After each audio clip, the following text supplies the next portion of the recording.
Pakistani dress আমারও পছন্দ।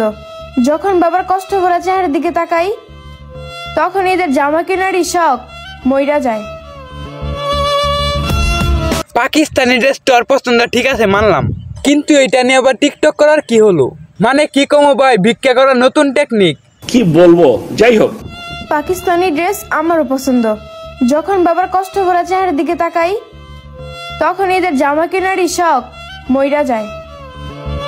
এই যে পূজারি, যখন তুমি চুল কাটার কথা তখন তোমার বাপের কথা মনে পড়ে নাই?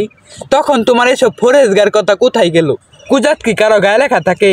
এদের চুলের কালার আর পোশাকের চাল চলনের ধরন দেখলে বোঝা যায় কোনটা কুজাত আর কোনটা বেজাত। তোর যদি পাকিস্তানি ড্রেস কিনে এতই শখ থাকে তাহলে তোর সাথে যে একটা দামড়া থাকে ওই দামড়াকে বল তোর এই পাকিস্তানি ড্রেস কিনে দিতে, আর তা না হলে গুলিস্তানের মোড়ে বাটি নিয়ে বসই। বলেন কি? রোজা রেখে যারা 10-12 ঘন্টা কাজ করে আল্লাহ তাদের দোয়া কবুল করে নিয়েন, আমিন।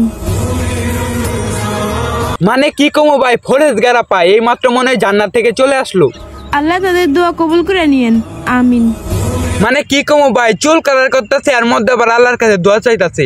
এরা কেমন পূজারি সারা বছর টিকটকে দামনারি নিয়ে নাচানাচি করে আর 1 মাস উলালা মালানা সাজে। জেরিন তালুকদার আমার কি হয়? আপনারা প্রত্যেক ভিডিওতেই কমেন্টটা করেন। এই পূজারির বাচ্চা তো তোর বউ লাগে। তো আজকে রাত 9টা বাজে ফেসবুক পেজে লাইভ এসে সব বিস্তারিত বা সব যত তথ্য আছে সবকিছু বলে দেওয়া হবে। তুই তো শালা একটা বড় স্মাগলার, তোর মাথা নষ্ট। মানে কি কমো ভাই, সামান্য কথার জন্য আবার লাইভে যাইতে হবে? সবাই বলতেছেন ভাই আপনাদের দুইজনের রাত 9টা বাজে লাইভ আসার কথা ছিল, তো লাইভে কেন আসেন নাই? তবে একটু ঝামেলার জন্য দুইজনের রাতে লাইভে আসতে পারে নাই। তো এদের দুইজনের একবারে পিরিয়ডে চাপ দিছে, তাই তারা রাত 9টা বাজে লাইভে আসতে পারে নাই।